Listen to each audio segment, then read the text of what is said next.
Assalamualaikum warahmatullahi wabarakatuh. Jumpa lagi dengan saya, Pak Karjono. Nah, kali ini saya akan coba berbagi untuk pelaksanaan BIMLAT Kepala Sekolah ya, terkait dengan persiapan akreditasi dan untuk pemenuhan SNP dan berbagai hal ya yang nanti akan tampak. Tapi utamanya dalam kegiatan ini kita mendampingi atau melatih kepala sekolah untuk menyusun program. Karena itu ikuti video ini sampai selesai dan jangan lupa klik subscribe, like, dan lonceng agar nanti mendapatkan notifikasi berikutnya, yaitu untuk pertemuan yang berikutnya. Ini pertemuan yang pertama. Nah, dalam video ini akan saya jelaskan bagaimana proses ketika kita melakukan BIMLAT kepala sekolah terkait dengan penyusunan supaya sesuai dengan IASP yang harus dilakukan mulai tahun ini.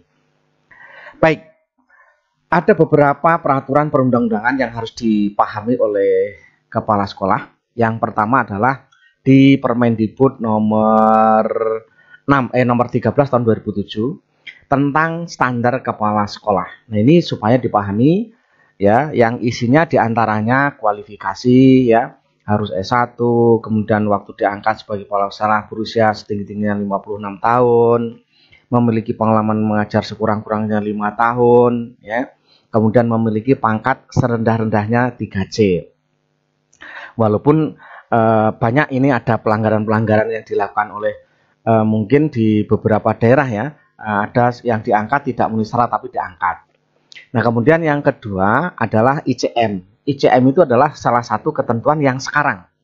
Kalau ini tahun 2007, yang 2021 nanti harus memenuhi ICM. ICM itu ada beberapa yang menjadi dokumen harus disiapkan. Yang pertama adalah memiliki izin operasional nanti untuk bisa diakreditasi itu ya Bapak Ibu. Kemudian yang kedua sudah memiliki sertifikat calon kepala sekolah. Nah, ini menjadi dasar untuk pengangkatan nantinya. Kalau enggak, risikonya enggak bisa diakreditasi ya. Nanti diakreditasi seperti itu. Nanti akan lebih jauh kita jelaskan di ICM. Baik, kita lihat bahwa kualifikasi mungkin sudah tahu, banyak yang sudah tahu. Nah, sekarang untuk kompetensinya. Di sini khususnya di kompetensi ini harus berakhlak mulia dan seterusnya ya. Yang di manajerial, yang pertama adalah menyusun perencanaan sekolah. Nah, ini. Menyusun perencanaan kepala sekolah itu tugas bagi kepala sekolah. Artinya punya kemampuan, punya kompetensi untuk menyusun program kerjanya sekolah. Nah, ini kalau tidak, yang sering terjadi kan banyak yang membuat program sekedar download kemudian edit begitu saja, tapi sebenarnya nggak ngerti rohnya apa begitu. Ini berisiko sekali ya, kalau menurut saya berisiko sekali, sehingga untuk pengembangan sekolah itu sulit ya. Sekedar duduk sebagai kepala sekolah, tapi kalau tidak tahu programnya akan menjadi aneh ya, seperti itu. Nah, itu untuk itu juga bagi para kepala sekolah ataupun pengawas nanti tentunya perlu tahu banyak hal seperti ini. Karena itu perlu dipelajari betul-betul bagaimana penyusunan program yang tepat ya, seperti itu. Kemudian di Permendikbud nomor 6 tahun 2018 ya. Kalau selama ini beban kerjanya kepala sekolah kan mengajar dan sebagai kepala sekolah. Kepala sekolah itu sebagai tugas tambahan. Nah, untuk di Permendikbud nomor 6 tahun 2018 ini, bahwa kepala sekolah itu adalah manajer. Jadi dia kepala sekolah itu merupakan jabatan yang bukan sebuah guru diberi tugas tambahan, tapi guru yang diangkat sebagai kepala sekolah. Ini yang menjadi perbedaan pekerjaan atau penguasaan atau kompetensi yang mesti berbeda dengan tahun-tahun sebelumnya. Nah, kalau kita melihat Bapak Ibu tentang pengangkatan kepala sekolah ya, di sini pengangkatan kepala sekolah dilaksanakan bagi calon kepala sekolah yang telah memiliki surat tanda tamat pendidikan dan pelatihan calon kepala sekolah sebagai dimaksud yang sebelumnya. Ini menjadi dasar ketika nanti seorang bupati atau wali kota atau gubernur mengangkat seorang kepala sekolah tidak memenuhi ini, korbannya adalah sekolah, yaitu sekolah tidak bisa diakreditasi ya kalau seperti ini. Karena itu ya, walaupun ini faktanya banyak juga yang dilanggar ya, banyak yang dilanggar seperti ini yang terjadi, sehingga kelimpungan juga sekarang bagi sekolah yang belum. Tapi kalau kemarin ada ya penguatan, akhirnya tertolonglah di sana ya. Mudah-mudahan nanti tidak terulang kembali, tidak terjadi hal yang demikian. Karena kepala daerah kalau memang punya keinginan yang untuk meningkatkan mutu pendidikan di daerahnya, tentunya ya harus mencari yang qualified ya, artinya di prosesnya melalui seleksi ya seperti ini ya, sampai nanti menjadi mengikuti diklat calon kepala sekolah dan lulus. Artinya dinilai oleh LP2KS itu layak untuk menduduki jabatan kepala sekolah. Di sini bahwa penugasan kepala sekolah pada satuan pendidikan diselenggarakan oleh pemerintah daerah termasuk daerah khusus dilaksanakan dengan periodisasi. Ini sudah ketentuan yang sudah ada ya. Kita lihat di beban ya. Beban mana? Beban tugas pokok. Nah ini ya. Beban kerja kepala sekolah sepenuhnya untuk melaksanakan tugas pokok manajerial, pengembangan kewirausahaan dan supervisi kepada guru dan tenaga pendidikan. Ini yang sekarang menjadi tugas pokoknya kepala sekolah. Ini yang mestinya diurai apa saja yang harus dilakukan oleh kepala sekolah. Ya. Nah, terbitlah Permendikbud nomor 15 tahun 2018, yaitu tentang pemenuhan beban kerja guru, kepala sekolah, dan pengawas.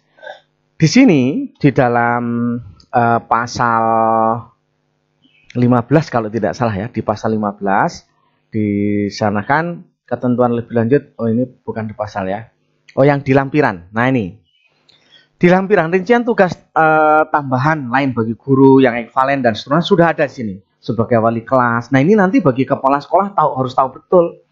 Inilah tugas yang harus ditagih oleh kepala sekolah untuk wali kelas.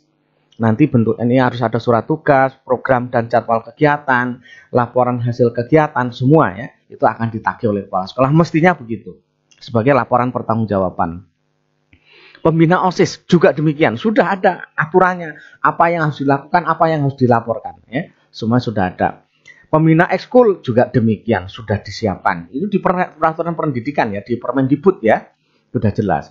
Koordinator PKB, ini banyak sekolah yang masih belum punya koordinator PKB, dianggapnya remeh, padahal ini sangat penting bagi sekolah, ya, sangat penting sekali ya, seperti itu. Ini tugasnya juga sudah lengkap. Koordinator Bursa Kerja khusus atau BKK bagi yang SMK, tentunya ini juga sudah disiapkan.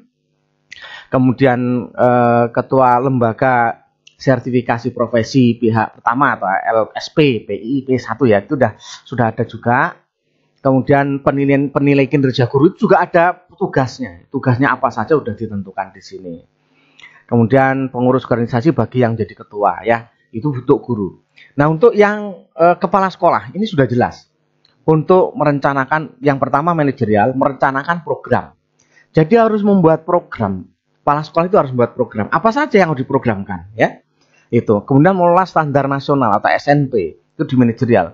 Kemudian melaksanakan pengawasan dan evaluasi, melaksanakan kepemimpinan sekolah, mengelola sistem informasi manajemen sekolah, ya. Kemudian pengembangan kebersihan, membuat program lagi, ya. Programnya apa saja, kerjasama dengan pihak lain, dan untuk pengembangan sekolah itu harus dibuat oleh kepala sekolah. Kemudian supervisi kepada guru dan tenaga pendidikan. Ini juga demikian. Ini juga harus dilakukan oleh kepala sekolah. Buat pertama harus merencanakan program. Sama, jadi harus dibuat programnya. Ini programnya jadi satu yang isinya ada 3 tadi ya. Seperti itu kira-kira. Artinya apa? Kepala sekolah itu wajib membuat program kerja sekolah. Nah, sekarang program kerja sekolah itu yang seperti apa? Nah, kalau di dalam IASP ini dijelaskan di butir 35, yaitu sesuai akreditasi yang sekarang. Sekolah madrasah melaksanakan penjaminan mutu internal sekolah madrasah setiap tahun terkait pencapaian standar nasional pendidikan yang meliputi kegiatan pelaksanaan evaluasi diri, kemudian penyusunan rencana kerja dan anggaran sekolah. Jadi penyusunan rencana kerja itu akan dinilai di dalam IASP, dalam akreditasi. Kepala sekolah kalau nggak punya program kerja sekolah, naas. Jadi bukan karena harus negeri. Kalau ada kepala sekolah mengatakan kepala swasta nggak perlu membuat ini, keliru, menurut saya keliru. Ketika diakreditasi bermasalah di butir 35, ya. Karena itu dilengkapi. Sekarang kita lihat levelnya, ini sudah ditentukan oleh Ban SM ya. Seorang kepala sekolah kok mau menyusun RKS tanpa memperhatikan rapor mutu dan EDS itu hanya dapat level 1. Ini nanti Bapak Ibu bisa lihat programnya sudah sesuai apa belum. Kemudian yang kedua, sekolah madrasah menyusun RKAS dengan merujuk rapor mutu dan hasil DS, baru dapat level 2. Sekolah madrasah menyusun RKAS dengan merujuk rapor mutu dan hasil DS serta melakukan evaluasi. Harus ada evaluasi. Bentuknya seperti apa? Seperti apa untuk mengevaluasi? Mungkin nanti pada video berikutnya akan saya jelaskan. Karena itu sekali lagi yang belum subscribe dulu supaya nanti dapat informasi berikutnya. Ini akan saya bahas yang detail ya, semua seperti itu.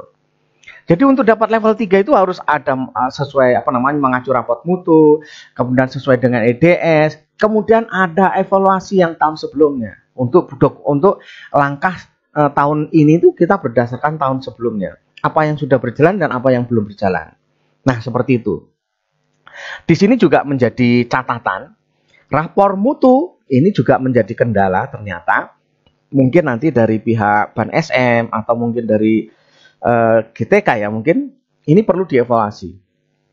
Karena selama ini yang terjadi, bahkan ada saja sekolah yang dia rapor mutunya bagus ya, sudah standar SNP, padahal muridnya sudah nggak ada. Ini terjadi karena apa? Karena pengisian ini tanpa validasi. Ya, tanpa validasi. Apalagi sekarang itu di PMP ya, ketika diisi itu 3 hari tidak divalidasi, udah otomatis tervalidasi ya. Semakin nggak jelas seperti itu.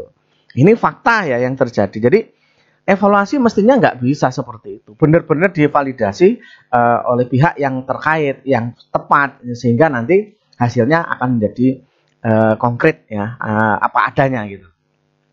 Ini dipaksakan sesuai rapor mutu, sementara rapor mutu dilakukan tidak sesuai dengan sebenarnya. Ini mungkin jadi catatan juga dari Ban SM ya.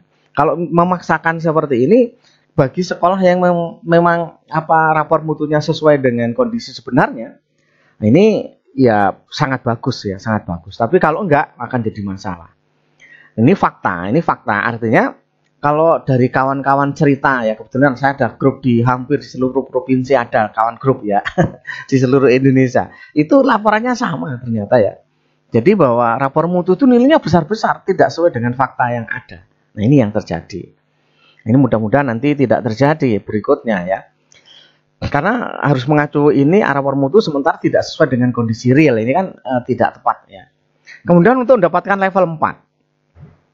Sekolah menyusun RKAS harus menyusun yang pertama dengan merujuk rapor mutu dan EDS, kemudian melakukan evaluasi, kemudian yang kedua menyusun rencana perbaikannya. Jadi setelah dilakukan itu menyusun rencana perbaikan untuk di tahun ini. Oh, ini nanti yang akan dibuat. Jadi kalau kita nggak menyusun itu ya berarti kita tidak akan sampai di level 4. Ini bagi asesor. Ini jangan main-main. Ketika nanti tidak ada memenuhi syarat ini, kemudian asesor memberikan nilai 4, ini asesor juga diketawakan juga. Ini asesornya gimana ini? Karena sekarang sudah semakin transparan.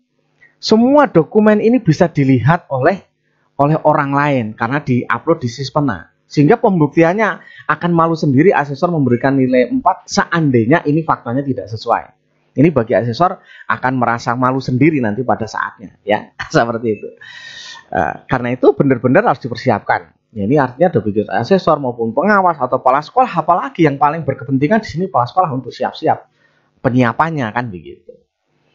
Nah, di sini tentunya banyak hal yang harus dipersiapkan. Kalau kita lihat ada dokumen evaluasi diri, siapkan dokumen evaluasi diri, dokumen RKAS dan semuanya itu harus dipersiapkan oleh sekolah.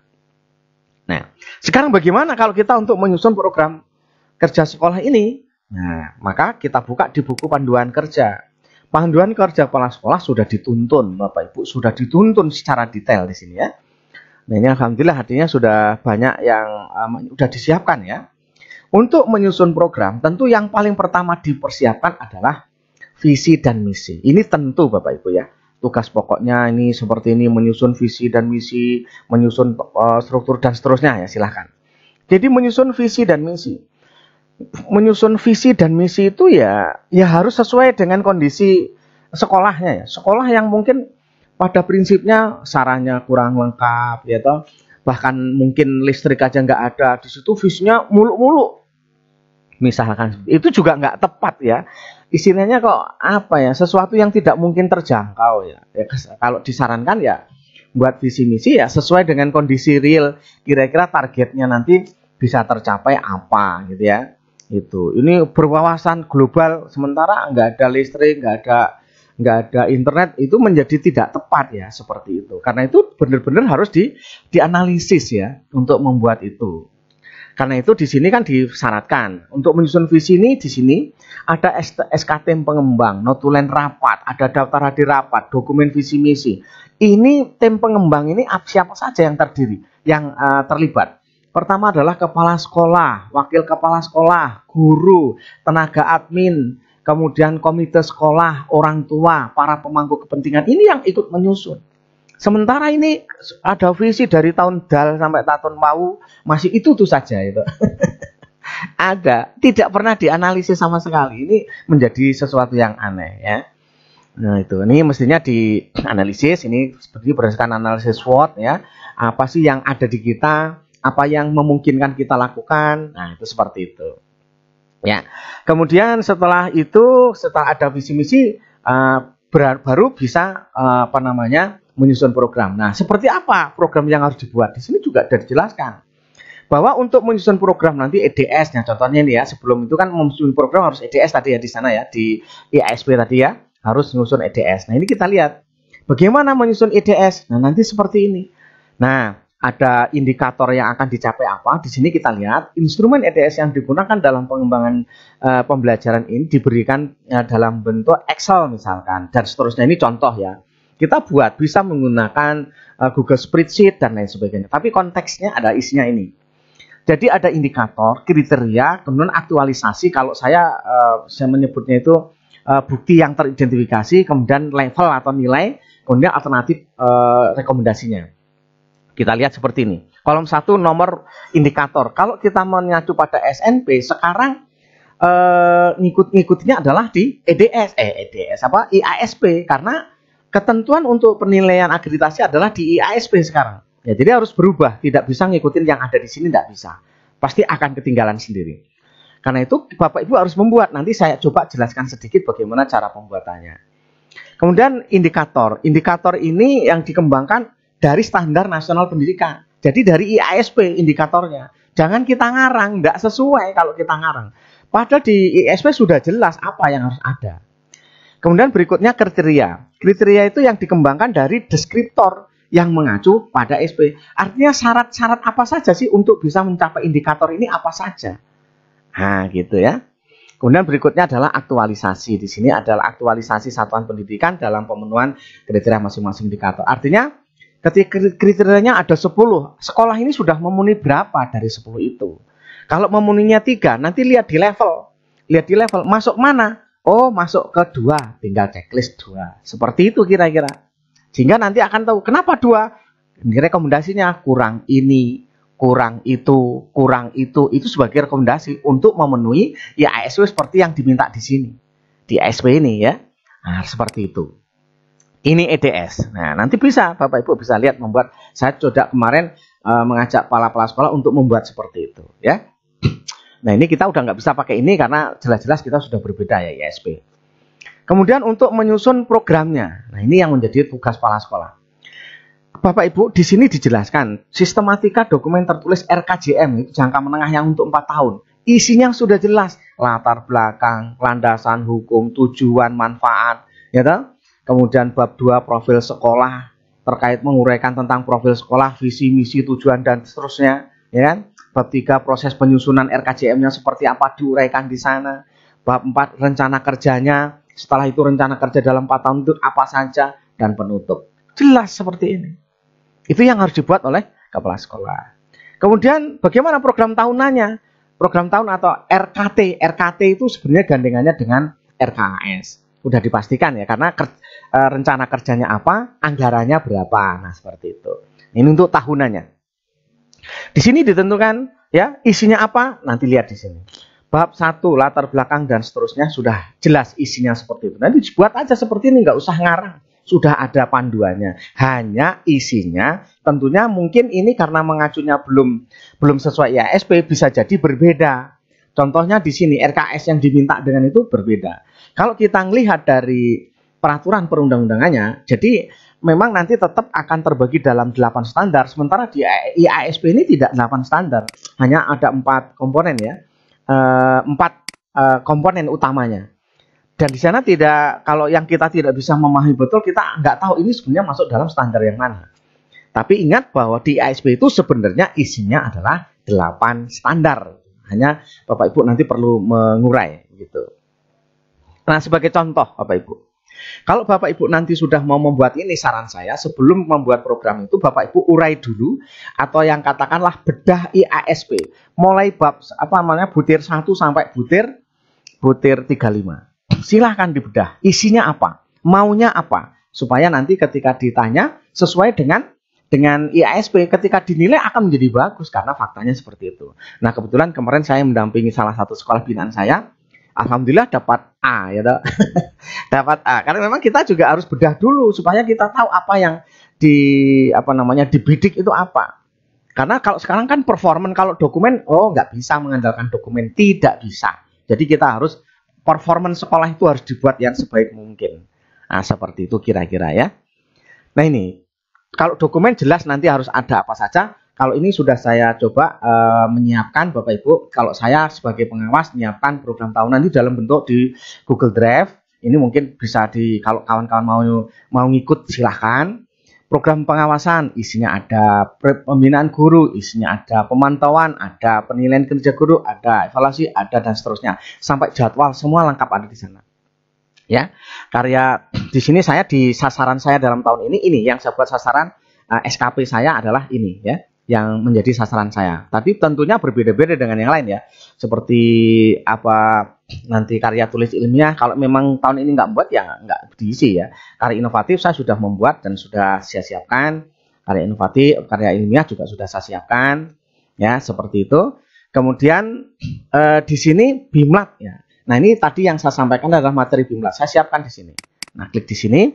Ini EDS IASP yang kemarin sudah saya siapkan untuk di kepala sekolah.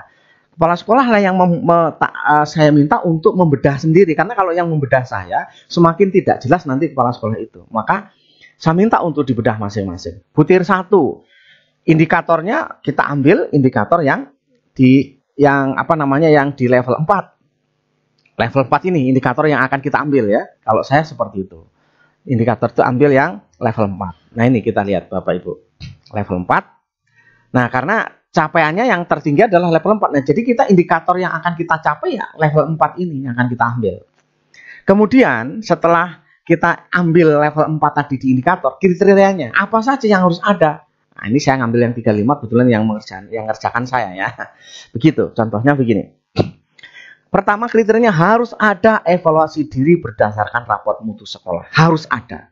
Jadi nanti harus ada dokumen evaluasi diri, harus ada dokumen RKAS-nya, harus ada dokumen EDS-nya, itu harus ada. Tapi yang di sini yang perlu dilihat evaluasi diri berdasarkan raport mutu.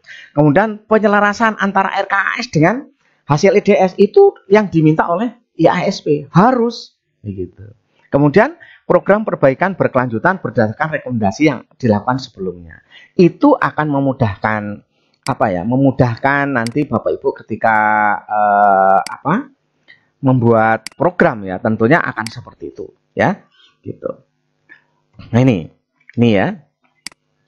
Mudah-mudahan ini bisa menginspirasi. Nah, aktualisasi nanti tinggal dilihat sekolah dari ini apa yang sudah ada, apa yang belum. Nah, kalau misalkan ada yang belum, contohnya apakah sudah ada evaluasi untuk evaluasi program sebelumnya? Sudah dievaluasi belum? Belum. Kita lihat di sini. Nanti dia masuk level berapa? Kalau evaluasi aja sudah tidak ada, tidak mungkin sampai level 3, apalagi level 4, mesti di level ini, 1 atau 2. Berarti nanti di dalam EDS Bapak Ibu ngisi di sini levelnya adalah 2 misalkan, seperti itu. Tapi ini diisi yang sudah ada apa, karena tadi belum ada evaluasi, sudah dipastikan tidak mungkin 4. Nggak perlu nyari-nyari yang lain ya, seperti itu. Nah, ini contohnya. Kemudian rekomendasi, nah rekomendasinya di sebelah kanan ini nanti tinggal cek sebelah kanan ya. Ini tinggal diisi apa saja yang harus diisi rekomendasinya, silahkan diisi. Berarti harus dipersiapkan evaluasi atau kemudian analisis maksudnya. Kemudian belum ada EDS-nya belum ada, tulis sebagai rekomendasi. Sehingga nanti bisa dilengkapi oleh kawan-kawan semuanya. Itu kira-kira mudah-mudahan ini bisa menjadikan inspirasi Bapak Ibu. Mungkin kalau ini target saya dalam pertemuan pertama yaitu sampai menyusun rancangan EDS bagi sekolah. Artinya itu benar-benar EDS-nya internalnya sekolah untuk mencukupi yang ada di IASP. Target berikutnya adalah penyusunan programnya untuk di BIMLAT ini. Ini masih BIMLAT ini 3 kali pertemuan. Ending dari sini adalah menyusun EDS, kemudian pertemuan berikutnya adalah menyusun programnya sesuai dengan EDS itu, dan nanti kita mengajunya dengan rapot mutu. Nah, seperti itu. Kemudian sebelumnya tentunya tadi sudah disarankan harus melakukan analisis. Nah, ketika melakukan analisis ini nanti kita sebelum melakukan EDS dan seterusnya kita analisis dulu, dan pada prinsipnya apa yang sudah dilakukan sebelumnya dan apa yang belum. Tatkala itu tidak ada data, kita nggak bisa menganalisis, ya kan? Seperti itu. Nah, ini yang menjadi persiapan bagi kepala sekolah, pengawas sekolah, maupun kalau asesor khususnya hanya menilai ada apa enggak, itu seperti itu. Ya, bagi sekolah terutama. Nah, sekarang ini kan kalau dulu kepala sekolah gampang akreditasi itu tinggal ngengkeng aja kepala sekolah. Ah, ini standar si ditunggu oleh si A, standar proses ditunggu si B, standar penilaian ditunggu si C, dan seterusnya. Kepala sekolah tinggal duduk saja, duduk manis sambil melihat-lihat. Yang ditanya yang nungguin standar. Kalau sekarang tidak bisa. Kepala sekolah itu akan ditanya, bahkan sangat detail, ya, sangat detail. Mulai program sampai semua ditanyakan. Tentunya pertanyaannya mengacu IASP. Kalau dikatanyakan ada, buktinya mana? Nah, dan itu ketika dia mengatakan, oh gimana teman, oh bagus begini, itu akan dikonfirmasi ke guru, ke siswa, ke orang tua, bener nggak kata-kata tadi? Nah, itulah yang untuk penentuan skor atau nilai atau level, ya. Jadi Bapak Ibu, jadi kalau sekarang Bapak Ibu nggak bisa kayak dulu, kepala sekolah itu benar-benar harus mampu memiliki kompetensi yang cukup, kalau nggak kelenger saat diakreditasi. Kecuali asesornya nyantai, nggak nanyakan ini, nggak nanyakan itu, ya kemungkinan ya. Tapi karena udah dilatih, kayaknya nggak mungkin, ya. Mesti akan bertanya banyak sesuai dengan pertanyaan yang ada di ASP itu. Kalau detail, banyak kepala sekolah yang benar-benar kebingungan, ya, karena memang nggak punya dokumen, nggak punya data, ya toh. Ditanyakan gurunya seperti apa, maunya seperti apa, APP ada apa enggak, penilaian kerja guru dilakukan apa enggak, semua nggak siap, itu akan menjadi masalah. Karena itu Bapak Ibu benar-benar bedahlah ASP ini sesuai dengan mungkin dengan tim di sekolah agar mendapatkan gambaran apa yang harus dipersiapkan setiap pada akreditasi berikutnya. Karena dengan akreditasi yang lama, bisa jadi akreditasi yang lama adalah A, pada saat di akreditasi dengan IASP bisa jadi C, bahkan bisa jadi tidak terakreditasi kalau faktanya memang tidak ditemukan. Nah, itu barangkali mudah-mudahan bermanfaat. Mohon maaf kalau ada kata-kata yang kurang berkenan. Bagi yang belum subscribe, silahkan subscribe. Nanti kita ikuti video berikutnya untuk di pertemuan diklat atau BIMLAT, bimbingan dan pelatihan untuk kepala sekolah. Nah, ini ada 3 kali pertemuan saya. Mudah-mudahan bermanfaat, sukses selalu, tetap semangat, jaga kesehatan, jaga 3M, ya toh. Jangan lupa itu pesan dari ibu, ya toh. Itu saja. Sekali lagi terima kasih atas atensinya, bisa melihat dan mungkin bisa bertanya ataupun mungkin silahkan nanti kemudian untuk membuat nanti bisa, kalau mau bertanya boleh, ya, silahkan saja. Mudah-mudahan bermanfaat. Assalamualaikum warahmatullahi wabarakatuh. I'm walking alone, the streets are empty. The only thing I can see is my own silhouette. I'm getting stronger, step by step. The clock is ticking, but there's no time for me.